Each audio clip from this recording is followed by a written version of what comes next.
আসসালামু আলাইকুম ওয়া রাহমাতুল্লাহি ওয়া বারাকাতুহু।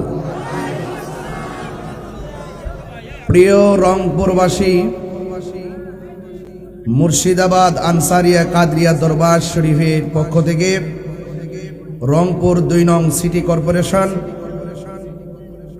তাজদারে আউলিয়া ইসলামিক কনফারেন্স আমার অত্যন্ত প্রিয়তম ব্যক্তিত্ব হযরত আল্লাহ মাওলানা সৈয়দ আতিকুল হক আনাস আল হাসানী সাহেব অনেক কষ্ট করে আমার স্নেহাস্পদ মাওলানা আবুল বাশার হক্কানী সাহেবের সাথে খুব যোগাযোগ রেখে আজ আমাকে দাওয়াত করেছেন। ঢাকা থেকে আমার ভাই সর্বোচ্চ করদাতা এবং বিশিষ্ট সমাজসেবক, বিশিষ্ট ব্যবসায়ী, মাটি ও মানুষের হাজী মোহাম্মদ তানভীর হোসেন আশরাফি সাহেব, তিনি ঢাকা থেকে আমরা একসাথে এসেছি। দীর্ঘক্ষণ পর্যন্ত আলোচনা করেছেন আমাদের সুন্নি বাহাদুর, বাতিলদের মোকাবেলায় এক জীবন্ত লাইব্রেরি,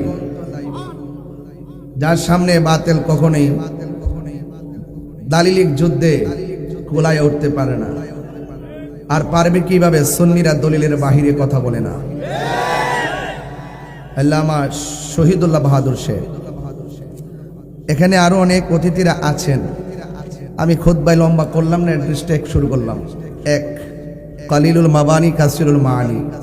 সময় যেহেতু অল্প, সেই জন্য আমি আমার যতটুকু ক্যাপাসিটি আছে আপনাদেরকে একটু কন্ট্রোল করা, কিছু আলোচনা করা, সেটা চেষ্টা করব। আমি আসার পরে আতিকুল আমাদের আপনাদের অত্যন্ত প্রিয়তম, এখান থেকে এই আসন থেকে আমরা যাকে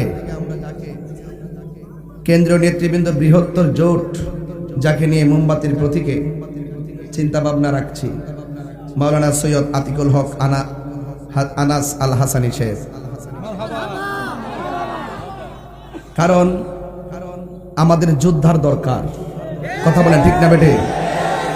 যৌবন যার যুদ্ধে যাওয়ার সময় তার, আমি জানি অনেক যোগ্য লোক আছেন, ধারাবাহিকভাবে আপনারা সমর্থন দেন, আমরা আমাদের কাজগুলো করার সুযোগ দেন। এবং আমি আসার পরে সৈয়দ আতিকুল হক আনাস আল হাসানী সাহেব আমার 12 বছর দাম্পত্য জীবনের একটি চূড়ান্ত সময় আমার পরিবারের জন্য তিনি একটি ডায়মন্ডের উপহার তিনি দিয়েছেন।